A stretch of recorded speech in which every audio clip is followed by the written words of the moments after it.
Through understanding the sights and sounds of our past, we have a much better grasp on where we've come from, where we are, and where we could be going. In the context of my research, I dove into the sights and sounds of our queer history, all in the hunt for understanding of our queer present and potential queer future.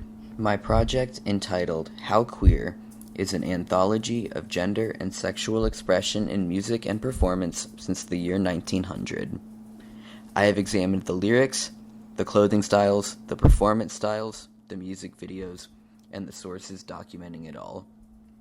These artists all come from the Western part of the world and have been examined under Western understandings of queerness and identity, with the acknowledgement that these Western understandings are not definitive or all-inclusive, and that there are endless varying understandings of queer experiences across the globe. I have broken my work up into 3 different time periods and selected different artists within each time period. These are artists that, in some capacity, incorporate their gender and/or sexual expression into the music they produce. The first time period is the 1900s through the 1950s, featuring Ma Rainey and Gladys Bentley, 2 blues queens renowned for their black queer identities in the blues clubs of the South and of Harlem, respectively. The second time period is the 1970s through the 1990s, which is a defining era for this realm of identity and performance. For this time period, I focused on David Bowie, Grace Jones, and Prince, all of which fit somewhere in the glam rock, disco, and pop genres, and are highly regarded to this day for their contributions to music and the queerness they enlightened it with. Finally, the third era is the mid-1990s through the present, where I discussed the Riot Grrrl movement and a few of the artists who were a part of it, modern indie rock band Rainbow Kitten Surprise, and country rapper Lil Nas X. All of these last 3 artists come from vastly different genres, but that is a central part of the research I've done. Queerness and identity in music doesn't have to be specific to genre or style. Ma Rainey and Gladys Bentley approached their identity through the blues and defied the norms of what black women, nonetheless black queer women, were supposed to be.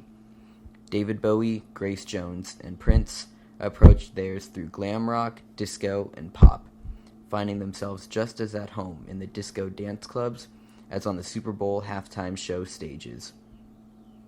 Riot Grrrl brought forth the feminist punk rockers in their Girls to the Front style mosh pits. Rainbow Kitten Surprise slings indie rock and helps queer youth in the American South, and Lil Nas X raps over country guitars whilst riding a stripper pole to hell in his music videos. Queerness has always been here, even if in the shadows.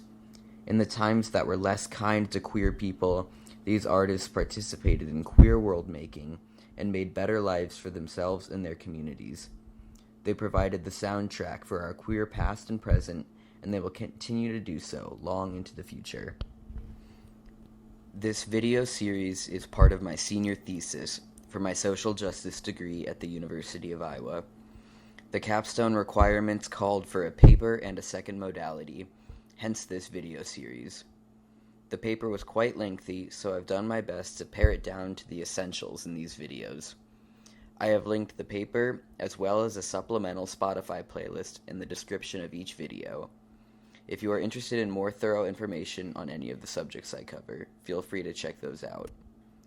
For the video series, I would recommend watching the videos in the order of this YouTube playlist, as the transitions between videos are specific to the videos before and after.